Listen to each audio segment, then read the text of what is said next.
लिए और उसको बंद कर दीजिए।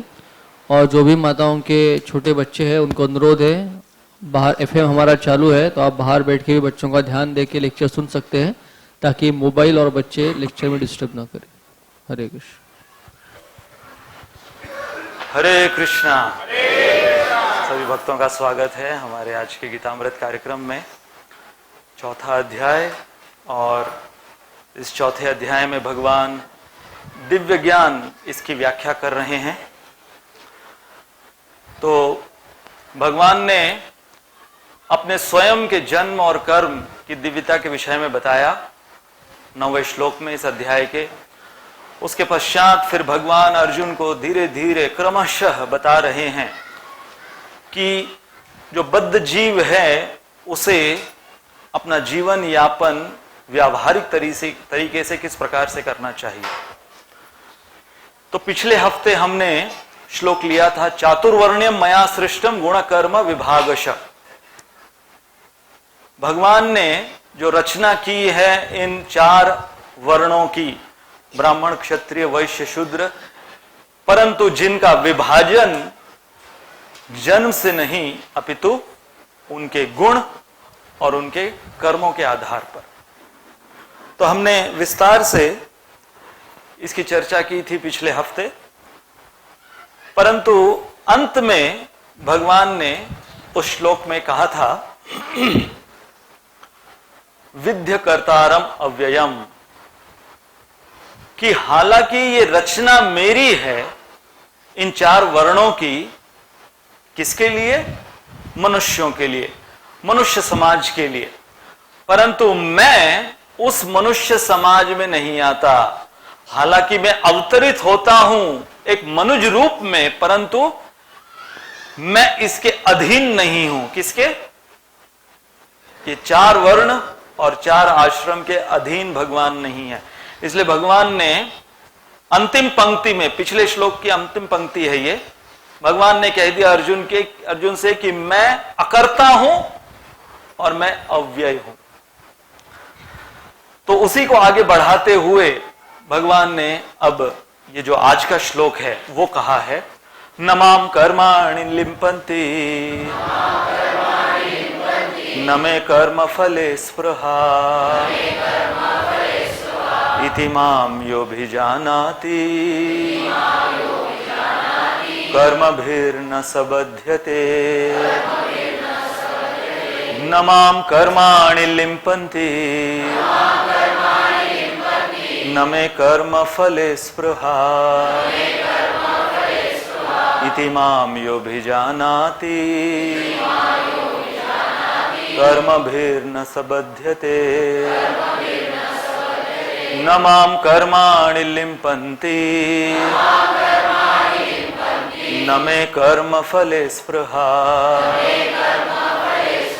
इति माम योऽभिजानाति कर्मभिर्न सबध्यते। श्री भगवान कह रहे हैं, मुझ पर किसी कर्म का प्रभाव नहीं पड़ता, नहीं मैं कर्म फल की कामना करता हूं। जो मेरे संबंध में इस सत्य को जानता है वह भी कभी कर्म फल के पाश में नहीं बंधता। अब देखिए,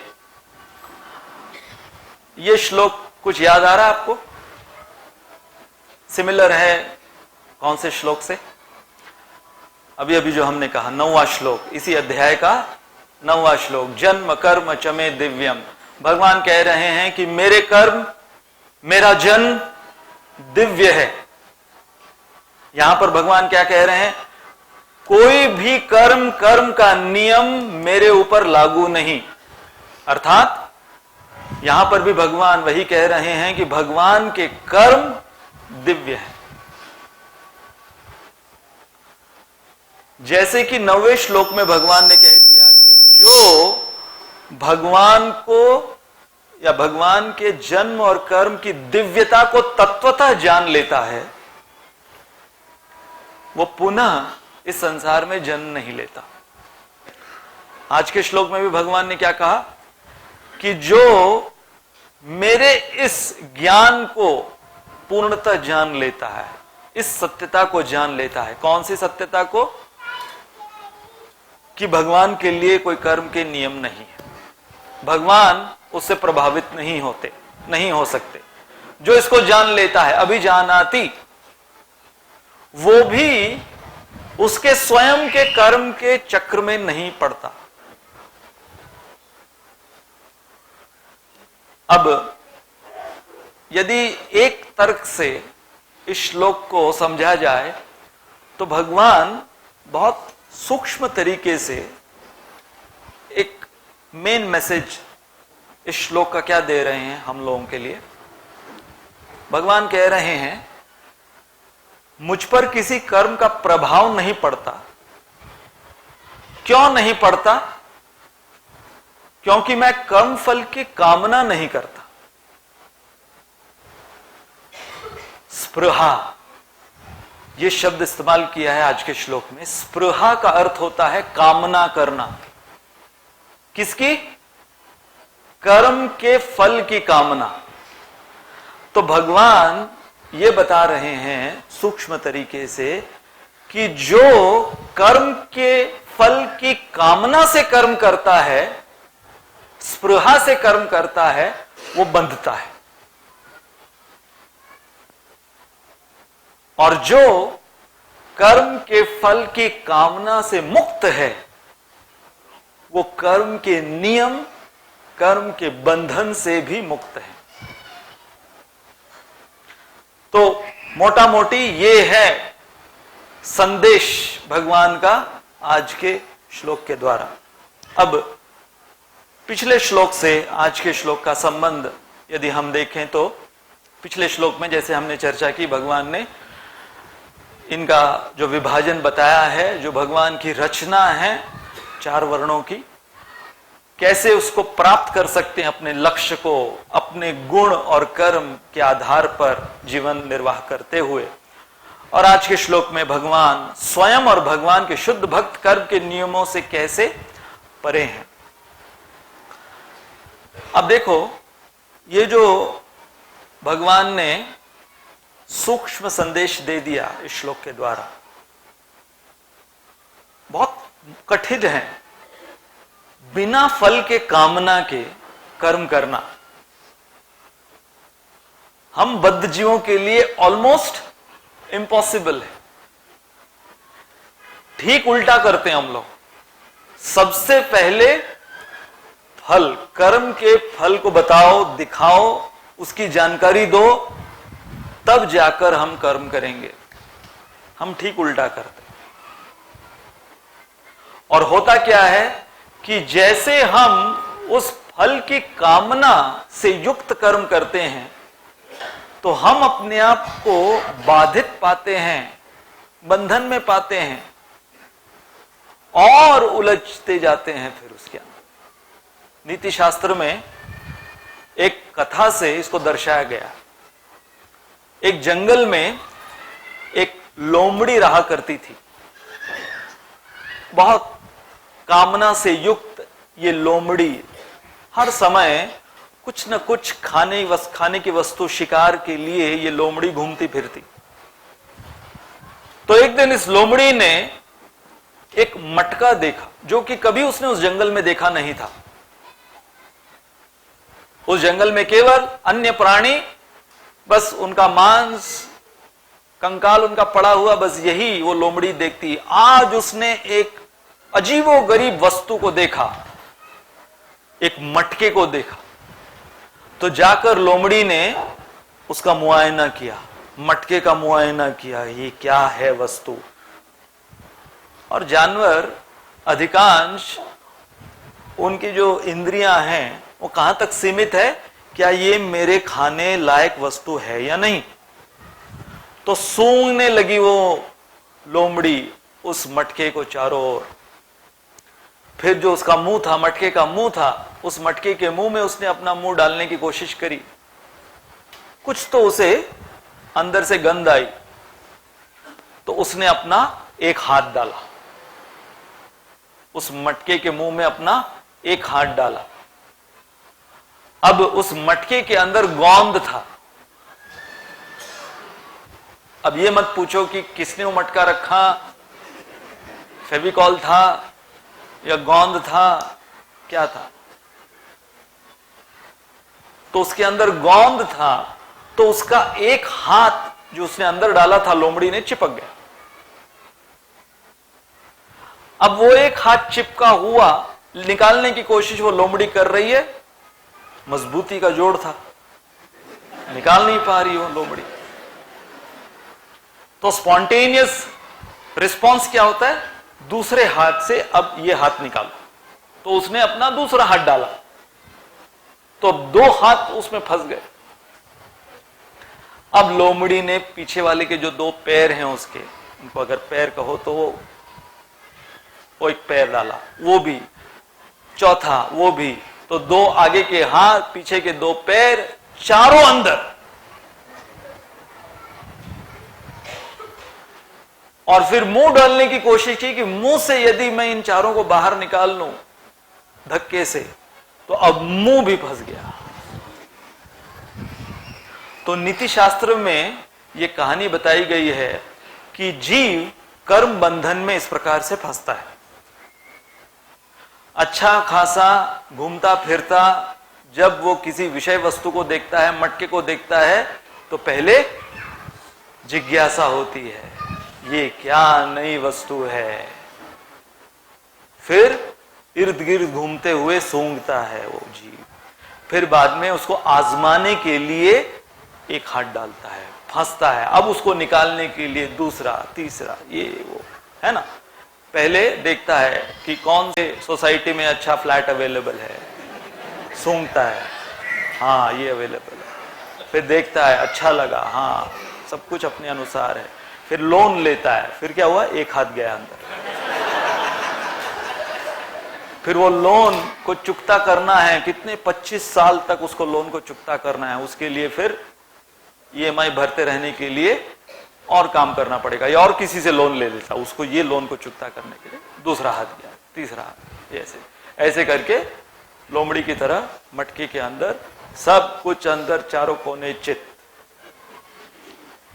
शुरुआत कहां से हुई, स्पृहा, कामना से। तो आज बहुत इंटरेस्टिंग टॉपिक है हमारा। ये जो श्लोक है, यहां से कर्म के नियम की श्रृंखला भगवान प्रारंभ कर रहे हैं। हमारा फेवरेट टॉपिक है कर्म। तो हमारे आज के चर्चा के विषय इस प्रकार से रहेंगे। एक न्याय है नीति के अनुसार, इसको कहते हैं आरोपिता न्याय। उसका विश्लेषण आज हम करेंगे। सर्वप्रथम let's take a tour of Karma restaurant. मैंने यूके में एक रेस्टोरेंट का नाम देखा, कर्मा रेस्टोरेंट। तो बहुत इंटरेस्टिंग मुझे लगा ये कर्मा रेस्टोरेंट। तो आज उसी एग्जाम्पल को लेकर हम कर्म का जो नियम चलता है इस संसार में, उसकी चर्चा करेंगे। भगवान श्री कृष्ण पर कर्म के नियमों का प्रभाव क्यों नहीं होता, अभिजानाति शब्द की व्याख्या। और बहुत इंटरेस्टिंग, हमारे विश्वनाथ चक्रवर्ती ठाकुर ने इस श्लोक के संदर्भ में जो भगवान, भक्त और भक्ति की विवेचना की है, वो अप्रतिम है, जानने योग्य है वो। तो सर्वप्रथम आरोपिता न्याय। ये आरोपिता न्याय क्या है, भगवान आज के श्लोक में क्या कह रहे हैं, और पिछले श्लोक के अंतिम पंक्ति में जो हमने ली, तुरंत भगवान ने पहले कह दिया कि मनुष्य समाज की रचना गुण कर्म के अनुसार उनके जो वर्ण और आश्रम है उसे हुई है, मेरी रचना है। तुरंत भगवान ने एक क्लैरिफिकेशन दे दिया, अर्जुन मुझे मत इंक्लूड करना। आज के श्लोक में भी भगवान उसको इलैबोरेट कर रहे हैं, उस क्लैरिफिकेशन को इलैबोरेट कर रहे हैं। मुझ पर नहीं है वो कर्म के नियम लागू। तो आरोपिता न्याय क्या होता है कि जब हम अपनी परिस्थिति को भगवान पर आरोपित करना चाहते हैं, हमारी परिस्थिति को,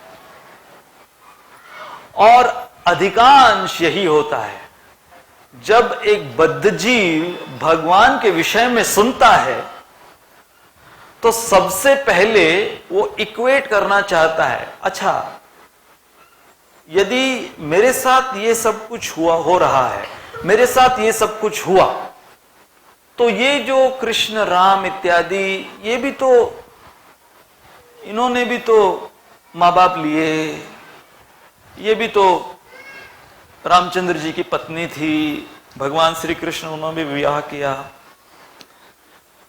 तो कोई खास अंतर नहीं दिखता है मुझ में और इन भगवान में।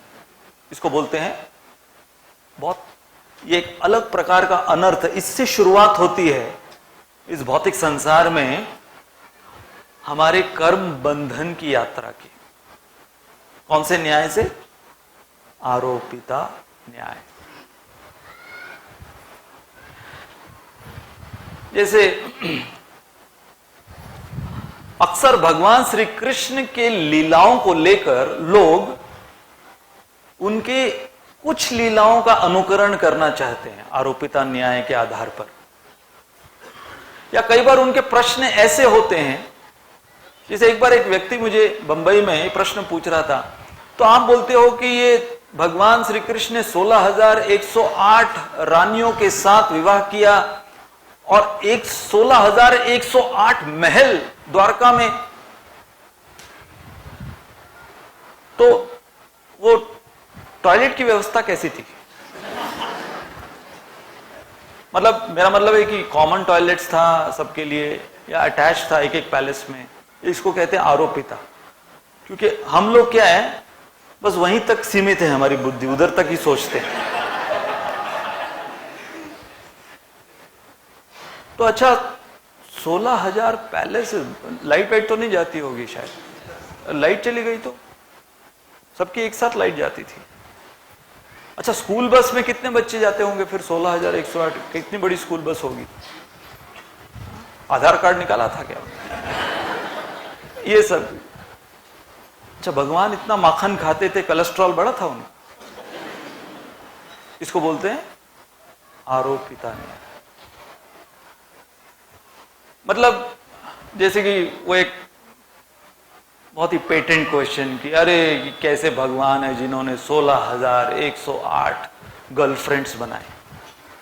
गर्लफ्रेंड्स बोलते हो, what is this girlfriend? 16,108 girlfriends. तो हम उनको कहते हैं प्रॉब्लम ये नहीं है कि भगवान के 16,108 गर्लफ्रेंड्स थे, प्रॉब्लम ये है कि तुम्हारी एक भी नहीं है।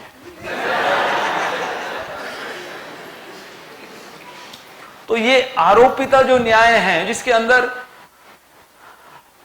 अरे मेरी एक बीवी के साथ बनती नहीं है, 16,108 के साथ कैसे बना के रखे हो? नहीं हुआ, तलाक भी नहीं हुआ किसी के साथ। इसलिए ये जो हमारी मनोधारणा है बद्ध जीव की, इसको क्लैरिफाई करने के लिए भगवान ने ये इस प्रकार के श्लोक कहे हैं भगवद गीता में। तो एक सुंदर उदाहरण श्रील प्रभुपाद ने दिया कि भगवान श्री कृष्ण की सृष्टि वो किस प्रकार की है। जैसे कि एक मकड़ी अपना जाल बुनती है। हमने मकड़ी के जाल कितने साफ किए हैं घर पर, देखे भी हैं। आज मैं आपको एक बहुत इंटरेस्टिंग वीडियो दिखाऊंगा मकड़ी के जाल का। ये मकड़ी ऐसे ही नहीं केवल कोई उसको काम करने के लिए है नहीं, इसलिए वो मकड़ी अपना जाल बनाती रहती है, बुनती रहती है। फ्री टाइम रहता है तो चलो थोड़ा डेकोरेशन करें घर पर, या ये लोग, इनको क्या है, काम वाली बाई को साफ सफाई करने के लिए कुछ होना चाहिए, इसलिए जाल बना दिया। स्पाइडर्स वेब, ये शिकार पकड़ने के लिए, किसे? शिकार पकड़ने के लिए ये मकड़ी अपना जाल बुनती है। और दिखने में ये जो जाल है एकदम जैसे कि इंग्लिश में एक हैमॉक कर चीज है। जैसे आपने देखा होगा बीचेस के बगल में लोग है ना, वो ऐसा झूला होता है, मतलब जिसको नेट नेट का झूला, हैमॉक उसको इंग्लिश में बोलते हैं, तो एकदम वो मकड़ी के जाल के जैसा लगता है, उसके ऊपर वो लोग झूलते हैं। तो हो क्या रहा है, जैसे मकड़ी के जाल में शिकार झूलता है। That's looks like a hammock for the prey. तो आपने देखा होगा कि कभी कभी कोई मक्खी या कोई मच्छर या कोई कीड़ा उस जाल में अटक जाता है और वो मकड़ी फिर उसको कैसे अपना शिकार बनाती है। आज मैं आपको एक वीडियो दिखाऊंगा जहां पर इस मकड़ी के जाल में एक मेंढक फंसा है। केवल कोई छोटी सी मक्खी नहीं, कोई मच्छर नहीं, पूरा पूरा एक मेंढक। और ये मकड़ी क्या करती है उसका, तो जैसे आपने देखा इस मकड़ी ने वो जाल बुना था शिकार को पकड़ने के लिए, परंतु उस मकड़ी के ही हाथ में था कि वो शिकार को पकड़े या शिकार को छोड़े। इतने बड़े शिकार को उस मकड़ी ने छोड़ दी। तो ये उदाहरण दिया गया है कि भगवान की सृष्टि ये इस मकड़ी के जाल के समान है। हालांकि बहुत पेचीदा ये जाल होगा मकड़ी का, परंतु कभी आपने नहीं देखा होगा कि मकड़ी स्वयं उसके जाल में फंसती है। कभी देखा? मकड़ी कभी अपने जाल में नहीं फंसती, उसी पर दिन भर रहती है वो। दूसरा कोई कीड़ा या शिकार उसमें जाते ही फंस जाता है, मकड़ी कभी नहीं फंसती। उसी प्रकार से आज के श्लोक में भगवान क्या कह रहे हैं, नमाम कर्माणि लिंपंती नमे कर्म फले स्पृहा। ये पूरी सृष्टि मुझसे उद्धृत हुई है मकड़ी के जाल के समान। और जैसे उस मेंढक को यदि अपने आप को रिहा करना था तो मकड़ी के ही अधीन होकर उसने अपने आप को रिहा किया। So Krishna is that supreme magician who is never illusioned by his own tricks. जादूगर जो होता है वो अपने जादू से दर्शकों को भ्रमित करता है, परंतु वो स्वयं कभी अपने जादू से भ्रमित नहीं होता। उसकी जो हाथ की सफाई उसे पता है कि वो क्या कर रहा है। दर्शक जो हैं वो एकदम चकाचौंध देख रहे हैं, ऐसा कैसा किया, इसने रुमाल से कबूतर निकाला, एक को दो हाफ में कर दिया आदमी को, एक उसका आधा हाफ यहां पर है आधा हाफ यहां पर है, कैसे किया, चकाचौंध पूरे जो दर्शक हैं। परंतु वो जो जादूगर है वो तनिक भी प्रभावित नहीं होता, क्योंकि उसके स्वयं के ट्रिक्स हैं। इसलिए भगवान इस संसार में आते भी हैं तो भगवान इस संसार से प्रभावित नहीं होते और भगवान इनके नियमों के अधीन कभी नहीं आ सकते। तो अब हम इस संसार में हमारी स्थिति क्या है, जैसे कि मैंने कहा हम लोग ये कर्मा रेस्टोरेंट के कस्टमर्स हैं। होते हैं ना, कई कस्टमर्स होते हैं, वो कई रेस्टोरेंट्स के लॉयल कस्टमर्स होते हैं। यदि उन्हें मिसल पाव खाना है तो एक ही जगह पर जाएंगे वो। यदि उन्हें पाव भाजी खानी है तो फिक्स्ड उनकी कोई जगह होती है। वैसे हम लोग सब कौन हैं? कस्टमर्स हैं। और कौन से रेस्टोरेंट के कस्टमर्स हैं? ये कर्मा रेस्टोरेंट के कस्टमर्स हैं। तो जैसे साधारणतः किसी रेस्टोरेंट के अंदर आप जाओ और क्या अनुभव आपको होता है, उसी प्रकार से ये जो कर्मा कैफे है, इस भौतिक संसार का एक कर्मा कैफे, सबसे पहले एंट्री इज फ्री। जैसे जेल में एंट्री फीस नहीं होती, जेल के अंदर जाने के लिए फ्री कोई भी जा सकता है। हम लोग यहां पर उपस्थित अगर हम डिसाइड करें चलो कुछ महीने जेल में हवा उसकी खाकर आते हैं, हाँ, फ्री है, एंट्री इज फ्री। बाहर निकलना इसलिए दुर्ग कहा गया है कि जो निकलने में मुश्किल हो जाए, ऑलमोस्ट इम्पॉसिबल, वो है ये भौतिक संसार। तो वैसे रेस्टोरेंट के अंदर एंट्री बहुत फ्री है। ये कर्म करने के लिए इस रेस्टोरेंट में बहुत फ्रीली हम लोग, लगता है हम लोग, हाँ भाई हम आजाद नागरिक हैं इस आजाद देश के, हाँ, इसलिए हम फ्रीली जो चाहे हम कर सकते हैं। अब ये जो रेस्टोरेंट है कर्मा रेस्टोरेंट, इसका जो गेट है वो बहुत अट्रैक्टिव है। आपने देखा होगा बहुत से ऐसे रेस्टोरेंट्स होते हैं, कस्टमर्स को अट्रैक्ट करने के लिए वो अपना गेट सबसे पहले अट्रैक्टिव बनाते हैं।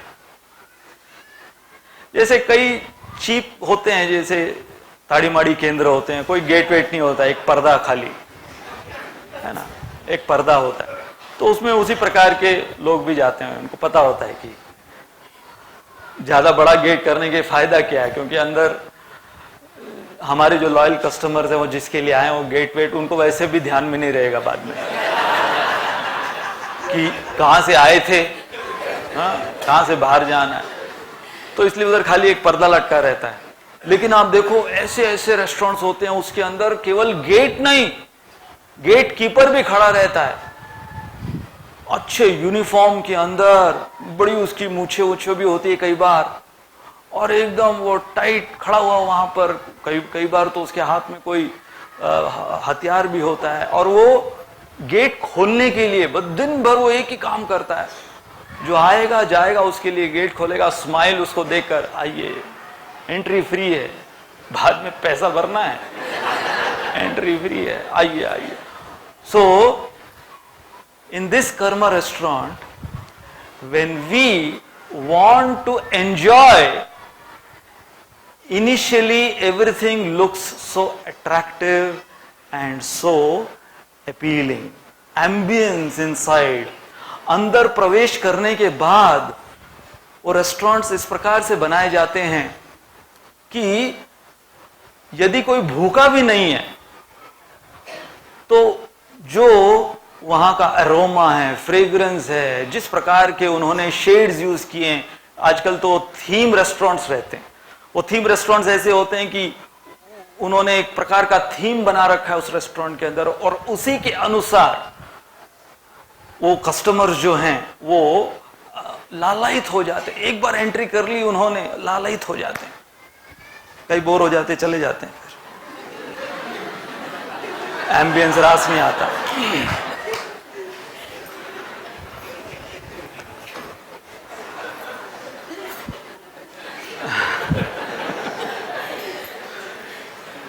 अच्छा, ये बहुत इंटरेस्टिंग है। एक बार वो लोग ने डिसाइड किया कि चलो अभी हमें यहां पर कुछ खान पान कर जाना है। So the menu is full of enticing varieties. आजकल तो ये रेस्टोरेंट्स के अंदर जो मेनू कार्ड्स होते हैं, वो मेनू कार्ड नहीं होते, पहले तो कार्ड हुआ करते थे, खाली एक कार्ड हुआ करता था, है ना। आजकल तो पूरी किताब होती, किताब, पन्ने के ऊपर पन्ने, पन्ने के ऊपर पन्ने। पहले हम लोग जाया करते थे, हमारी जब कोई टूर्नामेंट हम जीतते थे टेनिस का, तो फिर उसकी पार्टी होती थी, और आलीशान रेस्टोरेंट के अंदर, मतलब वो 3 स्टार 5 स्टार इस प्रकार की उसके अंदर होती थी पार्टी। तो उसके अंदर वो इतनी मोटी मोटी वो मेनू बुक्स होती थी, बुक्स।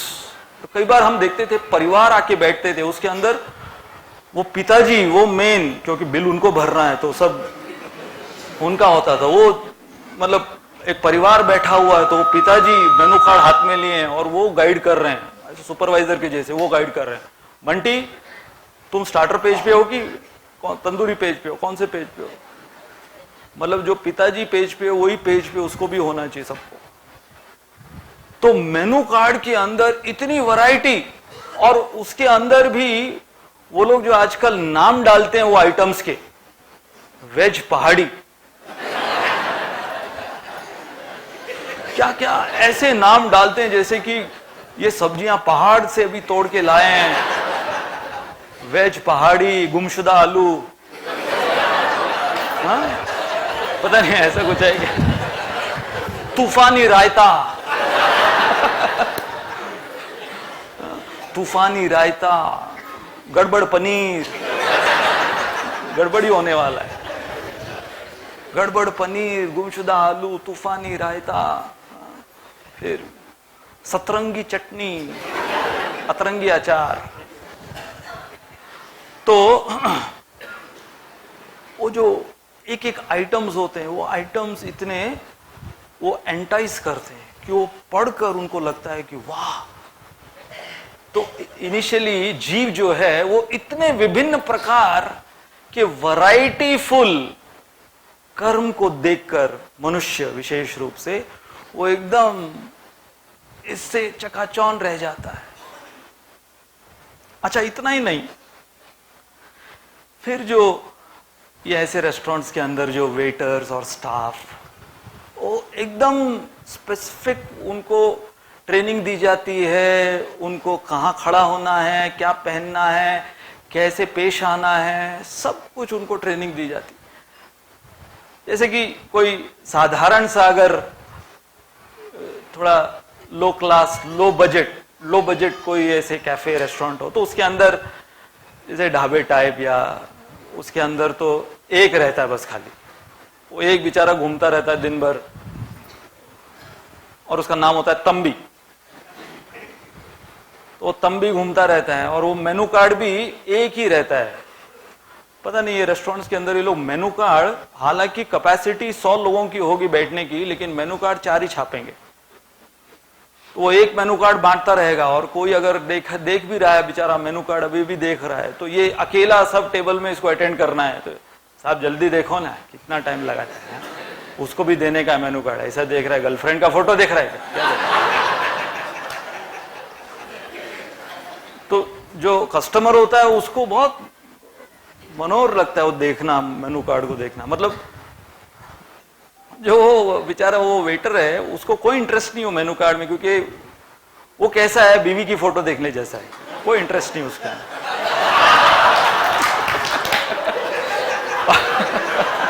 और कस्टमर, अच्छा, दोनों मेनू कार्ड कैसे देखते हैं? वो जो वेटर मेनू कार्ड देखता है जैसे बीवी की फोटो देख रहा है, ये कस्टमर जो मेनू कार्ड देखता है मतलब गर्लफ्रेंड की फोटो देख रहा है, ऐसे देख रहा है। इतना इंटरेस्ट लेके मेनू कार्ड को देखता है। लेकिन जो थोड़े हाई एंड के होते हैं रेस्टोरेंट, वो हाई एंड के रेस्टोरेंट्स में 3 लोग होते हैं। आपने नोटिस किया, 3 होते हैं। एक होता है वो जो खाली आपका ऑर्डर लेगा, वो ला कर नहीं दे, वो लिख के लेके जाएगा क्या चाहिए आप, वो होता है। और वो एकदम उसको कम से कम थोड़ी इंग्लिश आनी चाहिए, हाई एंड रेस्टोरेंट है, उसको इंग्लिश आनी चाहिए। तो अब उसकी इंग्लिश इतनी अच्छी नहीं होती है कि वो कोई उसने ऑनर्स, इंग्लिश ऑनर्स किया हुआ है, नहीं, BYK से ड्रॉप आउट होगा शायद। तो पता नहीं, ऐसे याद आ गया, हो सकता है BYK का ड्रॉप आउट होगा, और वो होता ना वो इंग्लिश स्पीकिंग कोर्स, वो भी पूरा नहीं किया होगा, थोड़ा बहुत इधर उधर, थोड़ी इंग्लिश, हिंदी, मराठी सब मिक्स है ना। तो जब जैसे कस्टमर कोई फैमिली आए तो थोड़ा इंग्लिश, हिंदी उसके अंदर, oh good evening sir, welcome sir, seat दिखाएगा पहले, सर हाउ अबाउट दैट कोपचा, मतलब उसकी इंग्लिश में थोड़ी मराठी होगी, वाओ सर व्हाट अ झकास सूट, वेयर फ्रॉम घेतला। तो इस प्रकार से वो पहले सीट दिखाए, वो उसका काम सीट दिखाना, बिठाना, और फिर ऐसे थोड़ा झुके हुए रहते हैं वो लोग, झुके हुए। फिर वो पूछेंगे ऑर्डर पूछेंगे आपका। फिर वो एक बहुत एक इंटरेस्टिंग वो एक केमिस्ट्री है, वो ऑर्डर प्लेस करना, वो ऑर्डर लेना और एक ऑर्डर वो प्लेस करना। मतलब मुझे याद है हमारे बैच का एक हरजिंदर था, वो एकदम पंजाब का जट था, और उसको ऐसे जो हाई एंड होटल्स, रेस्टोरेंट के एटिकेट्स उसको इतने पते नहीं थे। वो तो मतलब शेरे पंजाब टाइप था कि ला रोटी, ला दाल, ला, बस काम तमाम कर। तो अब हमने एक बार पहली दफा सिजलर ऑर्डर किया, सिजलर। अभी सिजलर आपको पता है सिजलर क्या होता है? सिजलर, सिजलर मतलब उछलती हुई सब्जियां, उसका अगर देसी वर्जन में बताऊं, उछलती हुई सब्जियां ऐसे वो, तो पहली दफा वो ऐसे जैसे कढ़ाई में तेज आंच पर सब्जियां उछल रही हैं, ऐसे ही कढ़ाई की कढ़ाई लेके आते हैं वो लोग, तो ऐसे सिजलर उछलती हुई सब्जियां, तो ये हरजिंदर ने इसने देखा, बोले इधर ही पकाएगा क्या?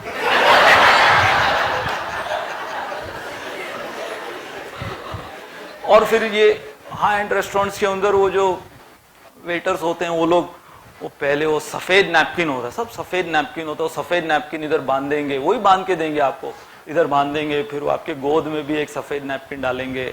हाँ? तो जब ये सब डाल रहा था तो ये अर्जुन बोलता है, अबे खाना खिला रहा, हजामत कर रहा है।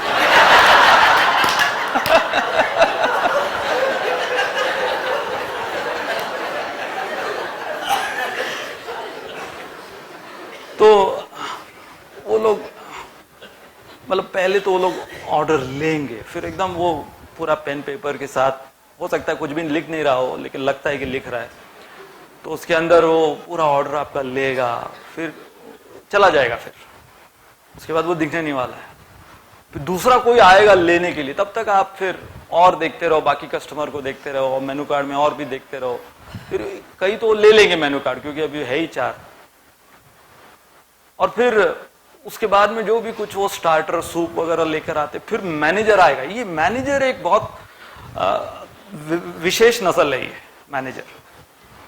ये मैनेजर, इसका टिपिकल ब्लैक ब्लेजर होता है, वो पुश्तैनी होता है, वो मतलब उसके पिताजी ने भी वही पहना था, उसके भी पिताजी ने वही पहना था, अब तक ड्राई क्लीन नहीं किया। कैसे तो फिट होता है वो ब्लैक ब्लेजर पहन के, और वो तो और झुक के, मतलब वो ऐसे, आप अभी सूप आपके सामने आया ही है, आपने शुरू भी नहीं किया, वो झुक के good evening ma'am, good evening ma'am, पहले मैम बोलेगा, वो बेटा बैठा है उसको नहीं बोलेगा कुछ, सबसे पहले good evening ma'am, how is the soup, how is, अरे पिया ही नहीं अभी तक, हाउ इज द सूप। और फिर वो देख लेगा, उसको पता है क्या ऑर्डर किया, देख लेगा, फिर वो बोलता है Italian soup, Italian, wow Italian, my favourite also, you know the chef who made this soup, we sent him to Italy to learn this Italian soup. अच्छा, आप एकदम इंप्रेस हो जाओगे। अगर आप किचन में जाके देखोगे तो वो कोई गणपत राव, भालेराव देशपांडे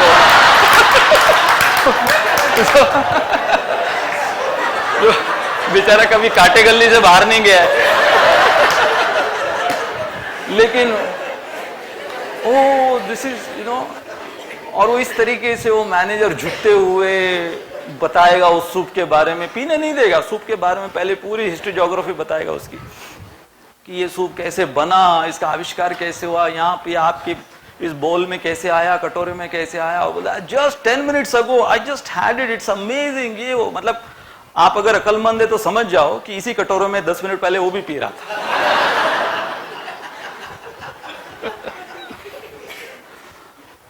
तो बेसिकली ये जो अलग अलग अपीयरेंस होते हैं, इसको ये लोग इतना अट्रैक्टिव बनाकर रखते हैं कि जैसे लगता है कि बस निस्वार्थ भाव से आपकी सेवा के लिए वहां पर उपस्थित है। तो जो माया देवी के एजेंट्स आपको कर्म करने के लिए जो प्रेरित करते हैं, वो प्रेरित करने वाले वो इसी प्रकार से बहुत ही लविंग और वो कोऑपरेटिव लगते हैं। अच्छा, एक और कि जब आपने अभी तक ऑर्डर प्लेस नहीं किया, लेकिन आपने देखा बाकी के कुछ कस्टमर्स, वो लोग ऑलरेडी अपना ऑर्डर प्लेस किए हुए कुछ तो ले रहे हैं। जैसे मेरे साथ ये किस्सा हुआ हमारे राधा गोपीनाथ मंदिर में जो गोविंदास रेस्टोरेंट है, तो एक मेरे क्लोज फ्रेंड डिवोटी, उनकी एनिवर्सरी थी, तो वो कहे कि प्रभु जी चलिए अपने गोविंदास में चलते हैं, आज गोविंदास में डिनर लेते हैं। तो हम लोग गए वहां पर। तो अभी ये इतना ज्यादा रेस्टोरेंट के एटिकेट से वाकिफ नहीं थे, मेनू कार्ड से भी वाकिफ नहीं थे कि क्या आइटम्स क्या होता है। तो फिर उन्होंने बोला प्रभु जी आप क्या लेना चाहेंगे, मैं भी वही लेता हूं। तो मैंने ऑर्डर किया फॉन्ड्यू। अब उसको मैं हिंदी में ट्रांसलेट नहीं कर सकता क्या है वो, बताता हूं आपको क्या है वो। ऐसे मेल्टेड चीज है और उसका प्रेजेंटेशन ऐसे होता है कि उसके नीचे वो मोमबत्ती जैसी जली रहती है, आग जल रही है, 2 कंपार्टमेंट में होता है वो, ग्राउंड फ्लोर फर्स्ट फ्लोर। तो ग्राउंड फ्लोर में आग जल रही है और ऊपर वो मेल्टेड चीज करके, उसका प्रेजेंटेशन ऐसे बहुत अट्रैक्टिव होता है। तो वो जब आया तो हमारे अक्रॉस द टेबल एक गुजराती फैमिली आई थी, वो बैठी हुई थी वहां पे। तो वो लोग अलग अलग अपना जो भी देख रहे थे, ढोकला थेपला कुछ है क्या यहाँ पे। तो अचानक उसमें से जो मेन था उसने देखा ये आ गया, ये फॉन्ड्यू टाइप क्या है ये। तो उसने वेटर को बोला वो सब कैंसिल करो, ये जो महाराज खा रहे हैं वो लेके आओ। तो हुआ क्या कि एक कस्टमर को देखकर इन्होंने अपना चॉइस बदल लिया। वैसे ही कर्मा रेस्टोरेंट में क्या होता है कि हम लोग किसी दूसरे के कर्म को इमिटेट करते हैं कि अरे इसने इस प्रकार से अपना परिवार चला रहा है, ये मैं भी ऐसे ही चलाऊंगा। इसने ये गाड़ी ली, मैं भी यही गाड़ी लूंगा। इसने ये सेलफोन, मैं भी यही। इसने बीवी ली, मैं भी दूसरी लूंगा। तो ऐसे करके उसको ये कस्टमर हुआ है, enticed by, influenced by the other customer. अच्छा, फिर ये जो मैं बता रहा था कि अब वो जब कर्म करने जाने वाला है तो वो एक बहुत बड़ी बात होती है इस जीव के लिए। फाइनली मैं अपने स्वयं का कर्म करके अपने पैरों पे खड़े होके, मतलब अभी फाइनली वो पूरे मेनू कार्ड से चूज करने वाला है, फाइनली चूज करने वाला है। अच्छा, वो पूरा इन्फ्लुएंस्ड रहता है, उसको पता नहीं है कि वो जो उसकी चॉइस है वो किस पर आधारित है। वो मेनू कार्ड पर सबसे पहले आधारित है, फिर जिस प्रकार से उस वेटर ने उसको प्रेजेंट किया है उसके ऊपर आधारित है। जैसे कि कर्म हमारा आधारित है हमारे पूर्व एक्सपीरियंस के ऊपर, 3 गुणों का प्रभाव हमारे ऊपर होता है, सेंस ऑब्जेक्ट्स कितने अट्रैक्टिव है उसके ऊपर, कौन से कल्चर पर हमारी परवरिश, ये सब पर आधारित होता है। फाइनली उस कस्टमर को लगता है कि मैं एक इंडिपेंडेंट चॉइस कर रहा हूं। जैसे कई बार ये ऐसे जो मैं बता रहा था हाई एंड रेस्टोरेंट्स होते हैं, उसके अंदर अगर कोई कॉफी पीने गया है, सिंपल सी कॉफी ऑर्डर कर रहा है, तो वहां से उसको ऑप्शंस दिए जाते हैं, sir medium, light, strong, cappuccino, mocha, latte. भैया वो मीठी वाली दे दे यार। तो उसमें इतनी वैरायटी होती है कि वो अगर इनिशियली सोच रहा है कि मैं एक इंडिपेंडेंट मेरी चॉइस व्यक्त कर रहा हूं, तो उसके ऊपर इतनी सारी और चॉइसेस उसको सामने दिखाई जाती है कि वो और कंफ्यूज हो जाता है कि मैंने मेरी ओरिजिनल चॉइस सही करी थी या नहीं करी थी। Influenced again by so many factors. अच्छा, जैसे ही उसने ऑर्डर प्लेस किया, मतलब इस कर्मा रेस्टोरेंट में जीव ने अपना कर्म प्रारंभ किया, क्या शुरू हो जाता है? बिलिंग। कोने में एक शख्स बैठा हुआ है जो कस्टमर की तरफ देख भी नहीं रहा है, हाँ? और कस्टमर को पता भी नहीं है कि वो कौन है, वो क्यों वहां बैठा हुआ है। और वो जैसे ही उसे पता चलता है कि ये ऑर्डर प्लेस हुआ है, बिलिंग शुरू हो जाता है। तो ये कर्मा रेस्टोरेंट में हम हमारे कर्म जैसे ही प्रारंभ करते हैं, माया देवी के गल्ले पे बैठे हुए मैनेजर्स वो बिलिंग स्टार्ट कर देते हैं। अब ये बहुत इंटरेस्टिंग चीज है कि हम दूसरों की नकल कर कर कुछ कर्म करते हैं, 3 गुणों के प्रभाव में कर्म करते हैं, हमारी परवरिश इत्यादि जो भी कुछ हमने बताया। Sometimes what comes on the plate is not exactly what the customer had imagined while ordering. जैसे उसने मेनू कार्ड में पढ़ा, तो मेनू कार्ड में ऐसे डिस्क्रिप्शंस होते हैं, और कई बार ये वेटर्स भी ऐसे डिस्क्राइब करते हैं कुछ आइटम्स को, What is special today on your menu on your restaurant today, तो वो कैसे डिस्क्राइब करता है, sir tonight will be serving you the most aromatic basmati rice harvested from the plains of Dehradun, simmered very slowly in the bright yellow lentils from the organic farms of Punjab, spiced with finely chopped veggies and tempered in the most aromatic clarified butter, garnished with a dash of lemon and finely chopped coriander, served on a platter of creamy white yogurt. है क्या खिचड़ी? खिचड़ी है। खिचड़ी का description ऐसा, ओ बाप रे, aromatic basmati rice, lentil, dash of lemon, clarified butter, spiced. ये तो कई बार इस जीव को लगता है कि वो बहुत कोई महत् कर्म कर रहा है, बहुत बड़ा ऑर्डर प्लेस किया उसने, और ऐसे योनि में मैं पैदा हुआ हूं दिंडोरी में।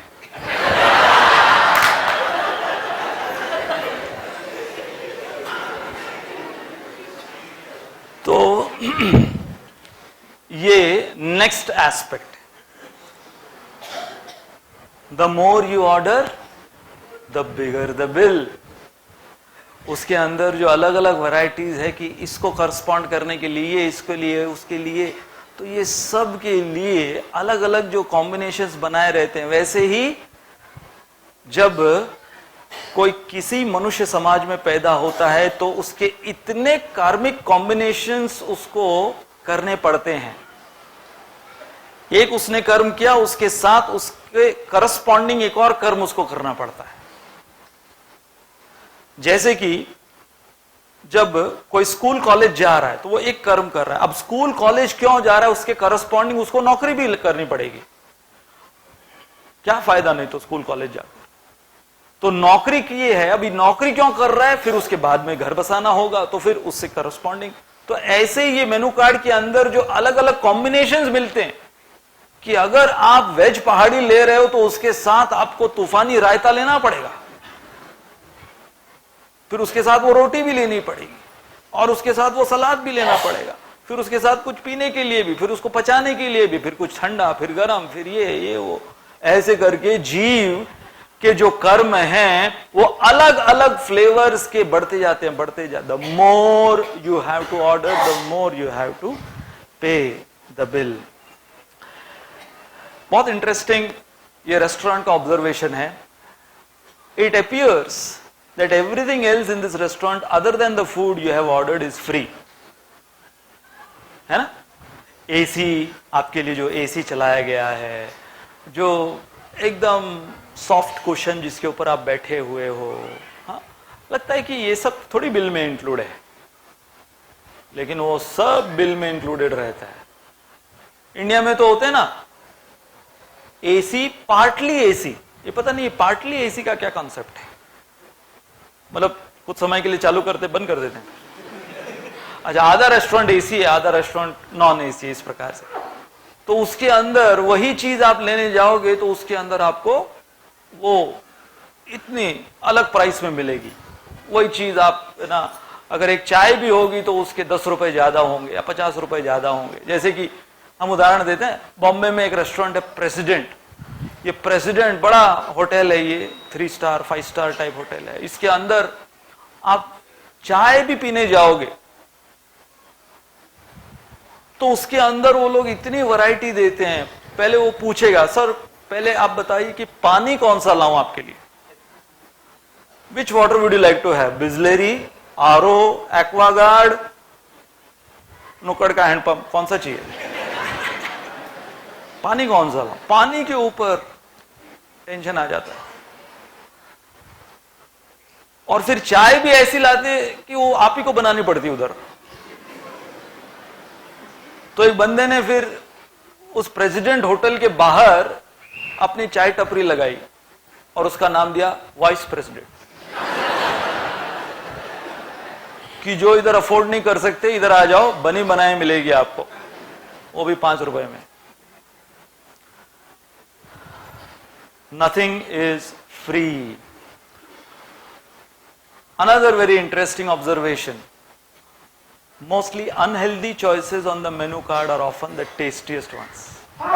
उसी प्रकार से इस संसार में जो हमें सबसे ज्यादा कर्म बंधन में बांधते हैं, वो कर्म सबसे ज्यादा टेस्टी लगते हैं करने के लिए, है कि नहीं?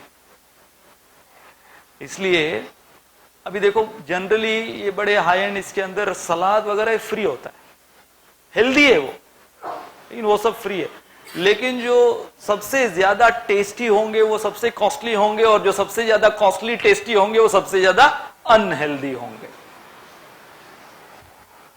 Customers generally experience delayed reaction of their actions. Karma का एक और प्रिंसिपल क्या है?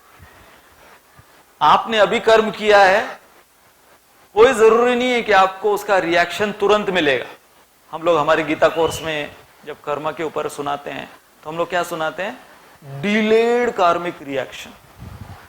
तो ऐसे ही उस समय जब कस्टमर खा रहा है, एक के बाद एक ये व्यंजन लेकर अलग अलग ऑर्डर करते हुए खा रहा है, उसको सब कुछ इतना टेस्टी लगता है, आनंद में। रिएक्शन तुरंत नहीं हो रहा है। कब होता है रिएक्शन? अगले दिन सुबह में भी। Delayed reaction. ये जो क्वेश्चन लोग पूछते हैं ना कि अरे मैंने तो कुछ बुरा किया नहीं, मेरे साथ बुरा क्यों हो रहा है? डॉक्टर के पास जाओ, पेट खराब, डॉक्टर सबसे पहले क्या पूछता है? कल रात को क्या खाया था? पेट खराब जो मरीज डॉक्टर के पास जाता है, सबसे पहला डॉक्टर क्वेश्चन पूछता है, कल क्या खाया था बताओ। तो डिलेड कार्मिक रिएक्शन। एक हिंदी के क्वेश्चन पेपर में मुहावरों के ऊपर लाइन लिखनी थी। मुहावरा था, करे कराए पर पानी फिर जाना। तो स्टूडेंट ने लिखा, कल मैं मचान गया था रेस्टोरेंट में। इधर है ना कोई मचान करके, तो वहां पर 2000 का मैंने खाया, परंतु सुबह जब मैंने पॉटी में फ्लश दबाया, करे कराए पे पानी फिर गया।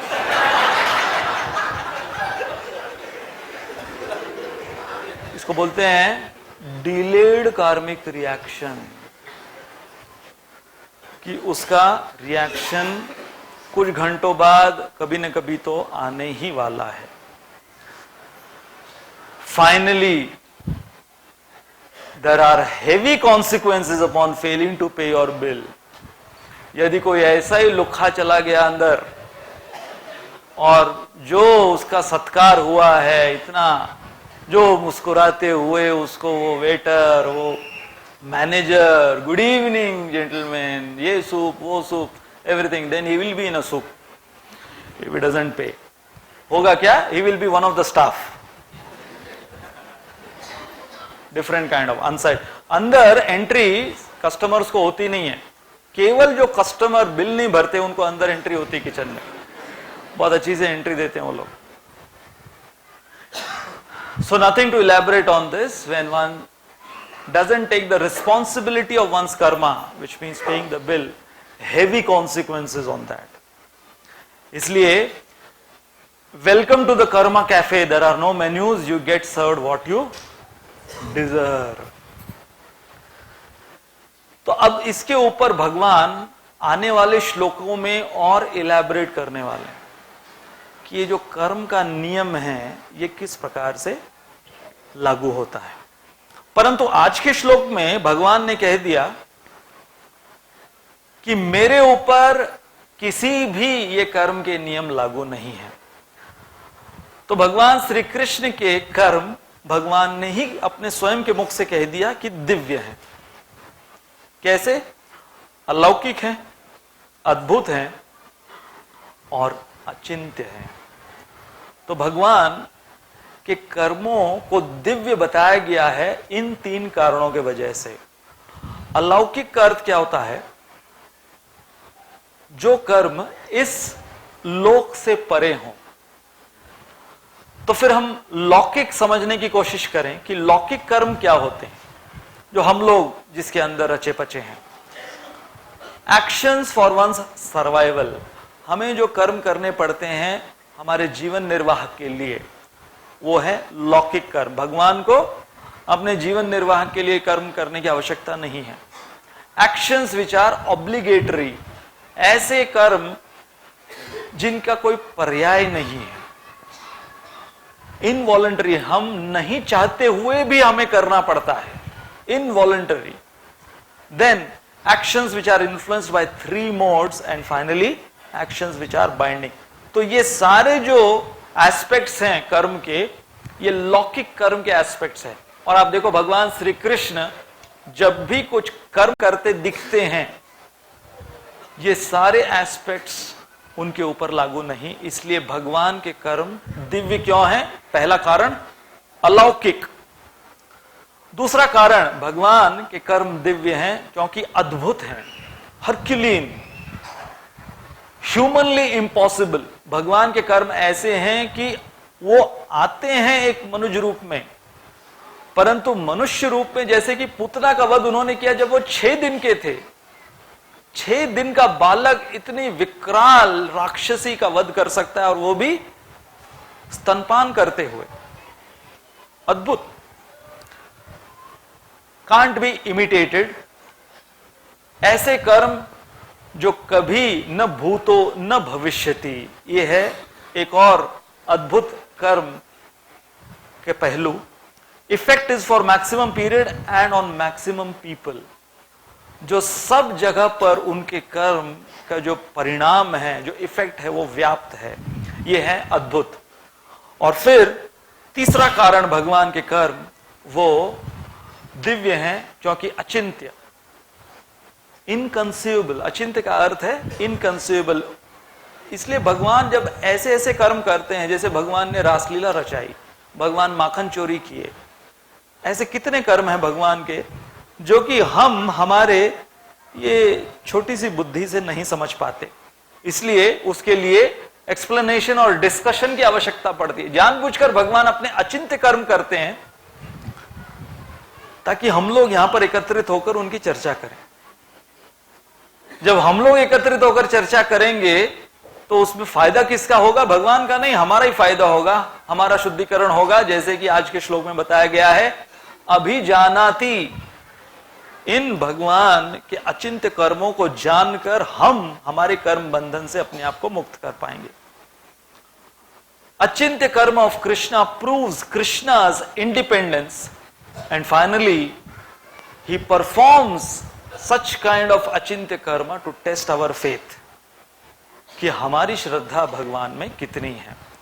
तो और बहुत से मुद्दे हैं भगवान के कर्म की दिव्यता के।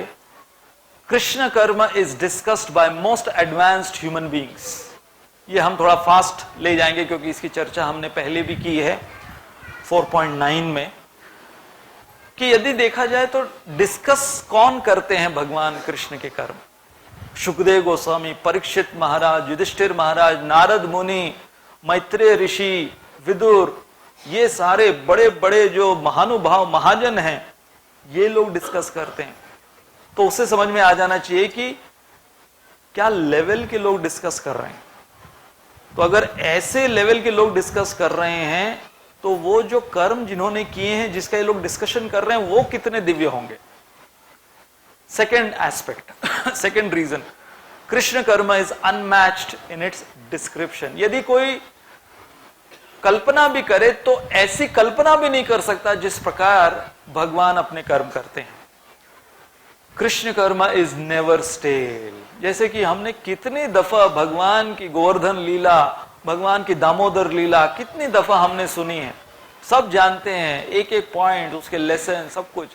फिर भी जब भी कार्तिक का महीना आता है, जब भी हम गोवर्धन पूजा मनाते हैं, भगवान की ये लीलाएं ये हर समय नवनवायमान रहती हैं।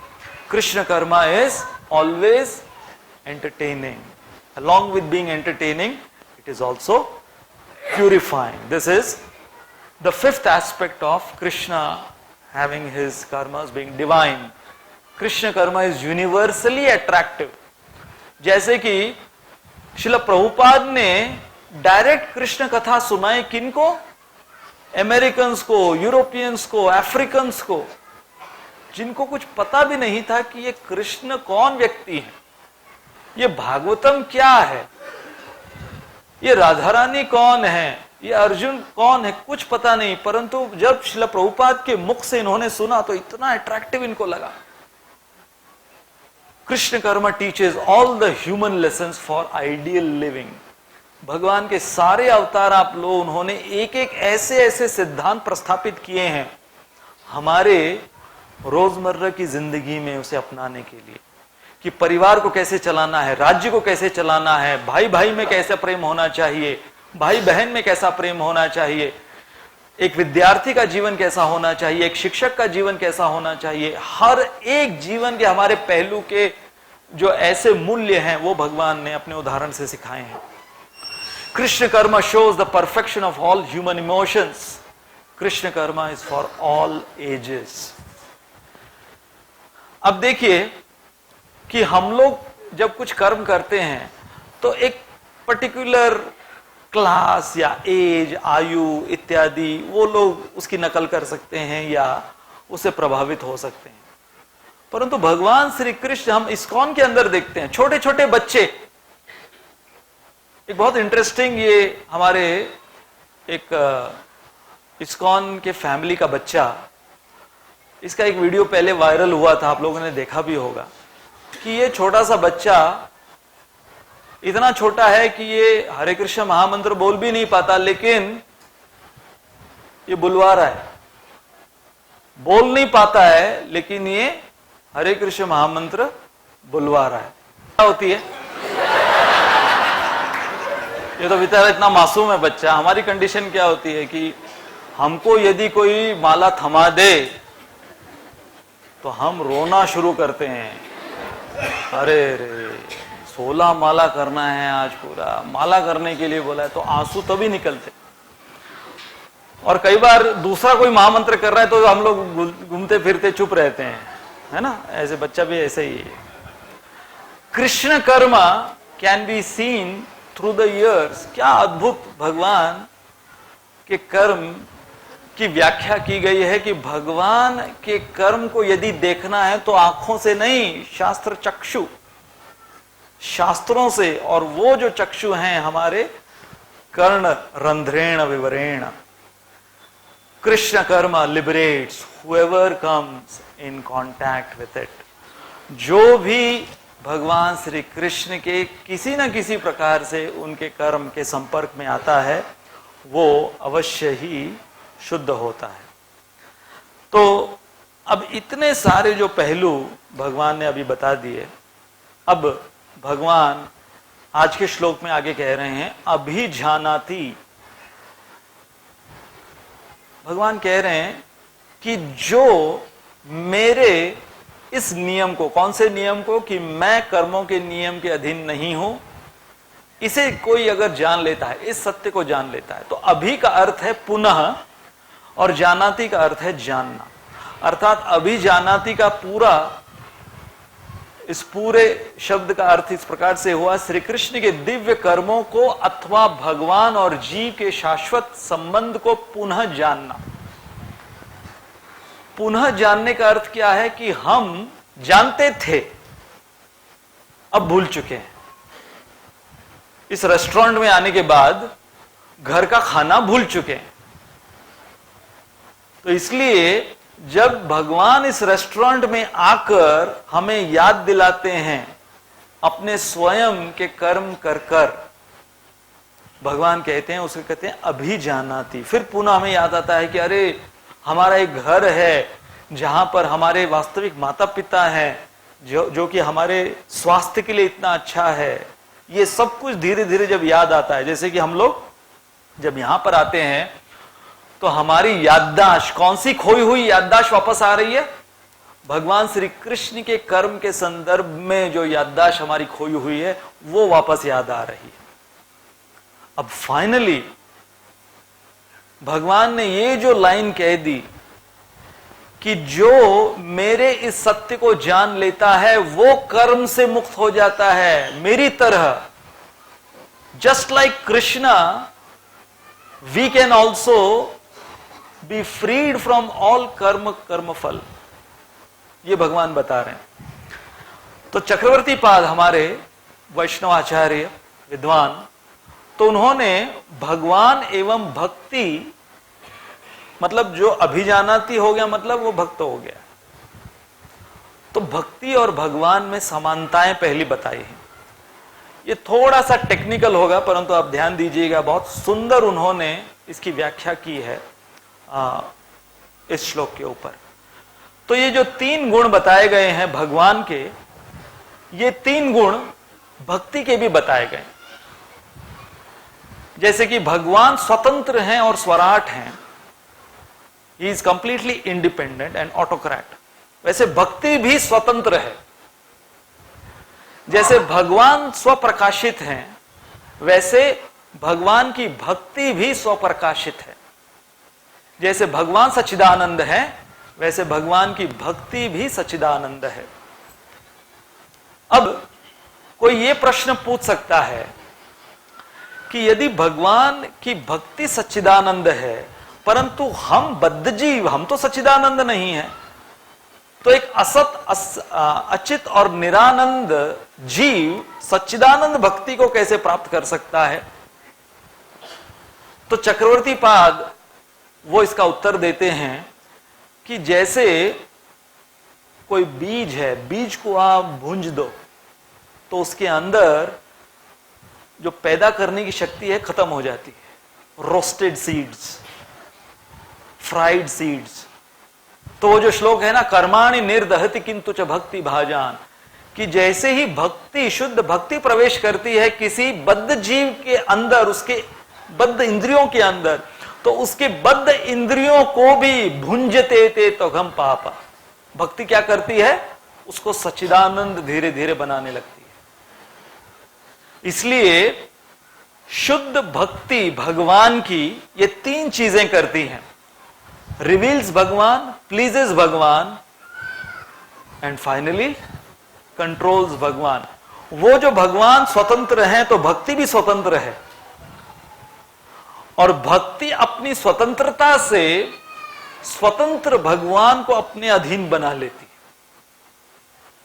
इसलिए ये जो श्रृंखला है, जब हम भगवान की शुद्ध भक्ति में लगते हैं तो सबसे पहले क्या होता है? दैट भक्ति रिवील्स अस भगवान टू अस, देन दैट भक्ति प्लीजेस दैट भगवान। फर्स्ट रिवील्स दैट भगवान, पहचान भगवान की करा कर देती है भक्ति, फिर वो भक्ति वही भगवान की जो पहचान करा दी है उस भगवान को प्रसन्न करती है, और जब भक्ति आगे बढ़ती है तो वो भगवान को कंट्रोल भी करती है। जैसे कि माता यशोदा ने भगवान को अपने भक्ति के वश में बांध के रखा था।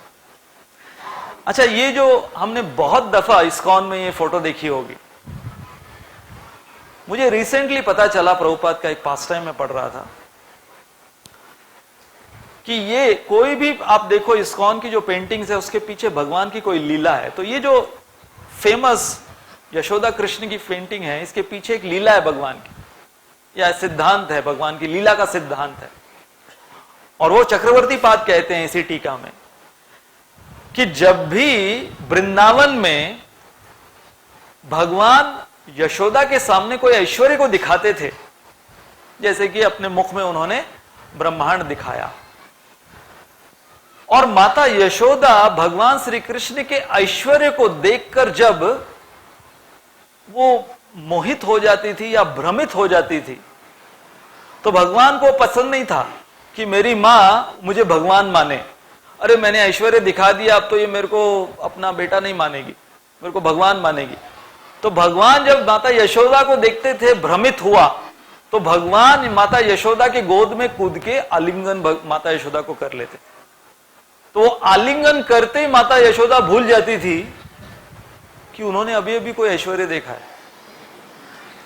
तो ये वो पेंटिंग है, ये जो फेमस पेंटिंग है यशोदा कृष्ण की, ये पेंटिंग में क्या हो रहा है, अभी अभी माता यशोदा ने भगवान श्री कृष्ण का कोई ऐश्वर्य देखा है, जो भगवान को पसंद नहीं कि माता यशोदा भ्रमित हो रही मेरे ऐश्वर्य को देखकर, तो भगवान कूद गए उनके गोद में, आलिंगन कर दिया और माता यशोदा को बुला दिया। ये है शुद्ध भक्ति का प्रभाव। इट रिवील्स भगवान, इट प्लीजेस भगवान एंड इट कंट्रोल्स भगवान। अब फाइनली चक्रवर्ती पाद ये प्रश्न हमारे सामने रख रहे हैं कि यदि शुद्ध कृष्ण भक्ति स्वतंत्र है, स्वप्रकाशित है, सच्चिदानंद है, तो उसे कैसे प्राप्त किया जाए। सबसे इंपॉर्टेंट ये है ना कि कैसे प्राप्त किया जाए। तो ये हमारा फाइनल स्लाइड है। अब ये प्रश्न चक्रवर्ती पाद पूछते हैं, क्या पूर्व जन्म के पुण्य कर्म के वजह से जीव को शुद्ध भक्ति प्राप्त होती है।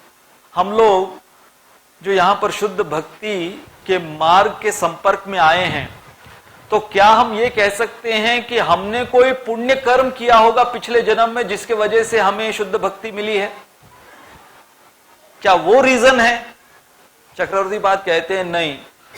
यदि पुण्य कर्म रीजन बनता है शुद्ध भक्ति प्राप्त करने का, तो शुद्ध भक्ति डिपेंडेंट हो जाएगी पुण्य कर्म के ऊपर, जबकि शुद्ध भक्ति क्या है? स्वतंत्र है, इंडिपेंडेंट है। Because pure devotional service is independent, it can not be born out of any pious activity। तब फिर चक्रवर्ती पाद ये क्वेश्चन पूछते हैं, तो क्या पुण्य कर्म का अभाव वो शुद्ध भक्ति को पैदा करता है? नहीं। जैसे कि यदि ये कहा जाए आप आलू और टमाटर नहीं खाओगे तो स्वस्थ रहोगे,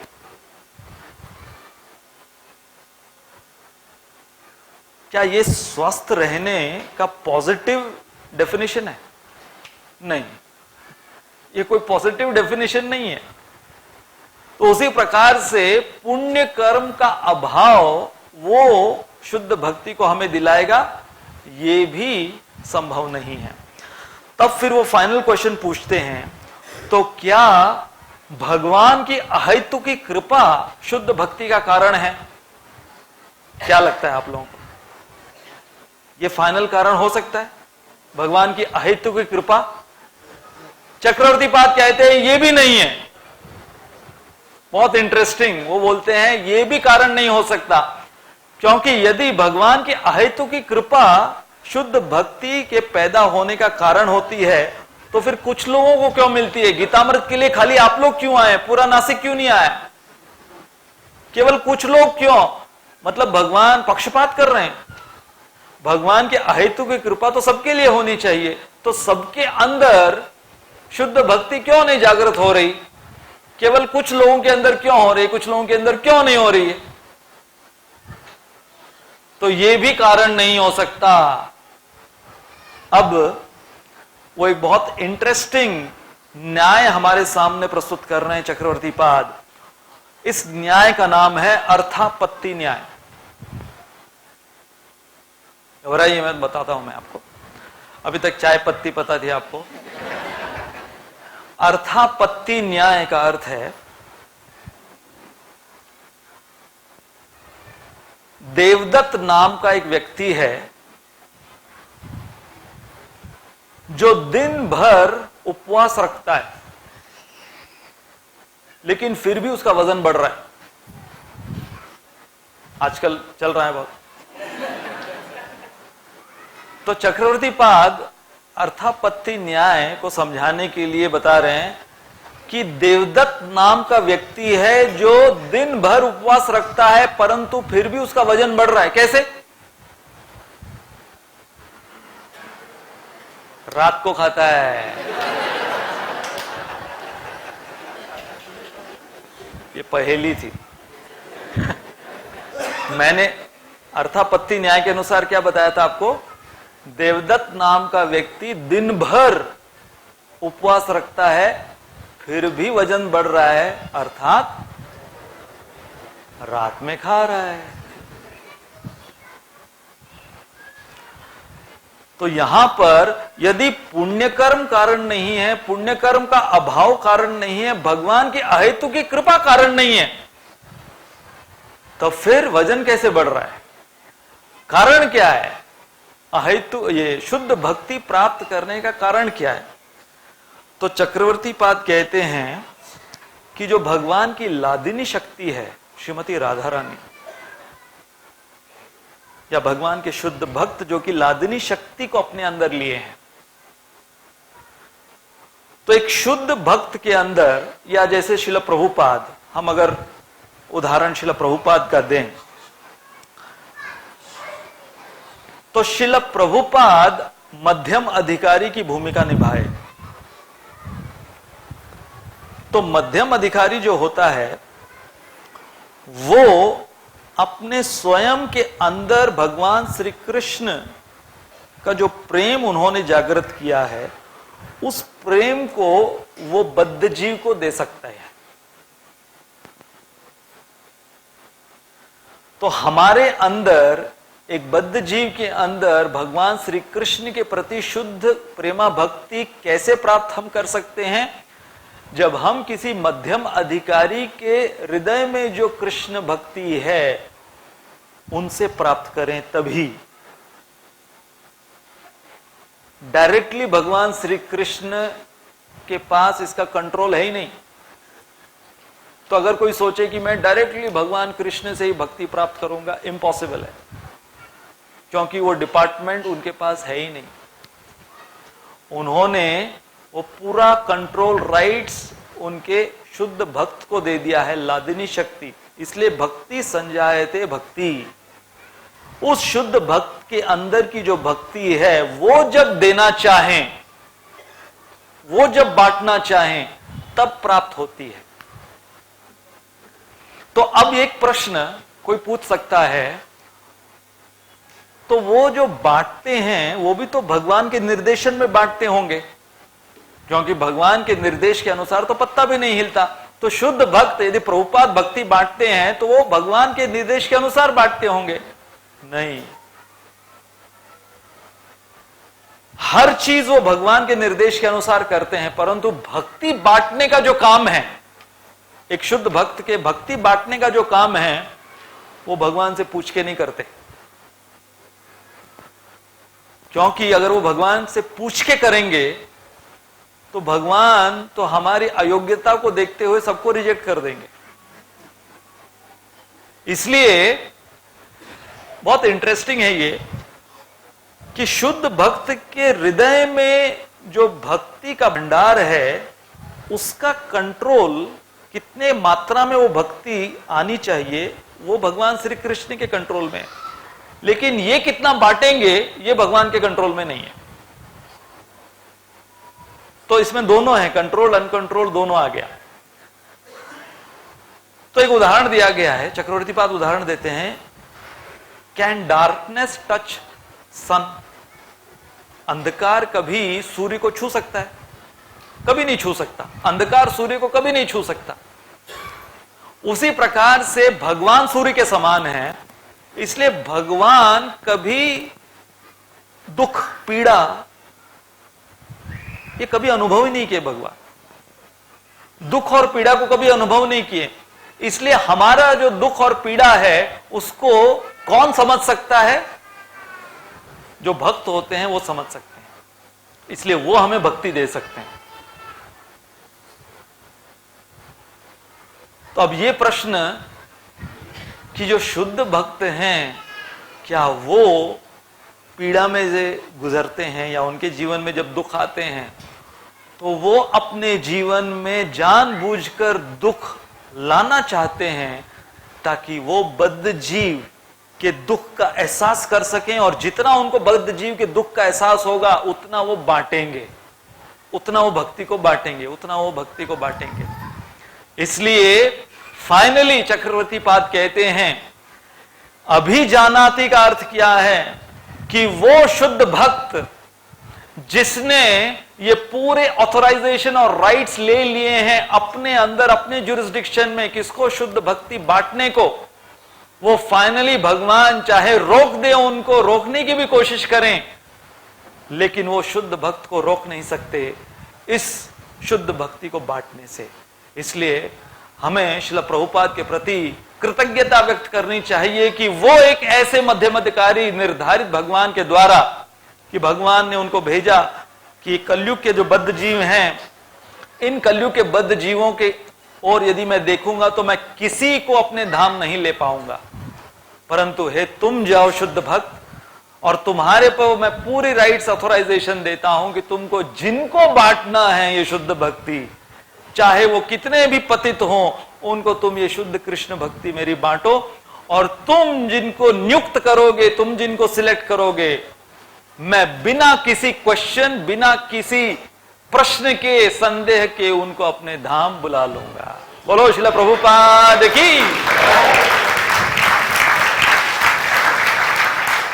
तो ये फाइनल कंक्लूजन है आज के श्लोक का, जहां पर भगवान कहते हैं कि वो मध्यम अधिकारी शुद्ध भक्त अभिजानाति नमाम कर्माणि लिंपन्ति न मे कर्म फले स्पृहा यो माम अभिजानाति, कि जो इस सत्य को जान लेता है वो भी इस कर्म के बंधन में नहीं फंसता।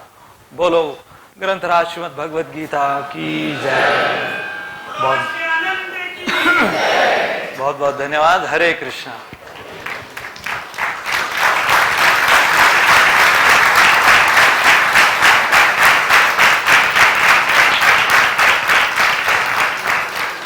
हृदय शिक्षा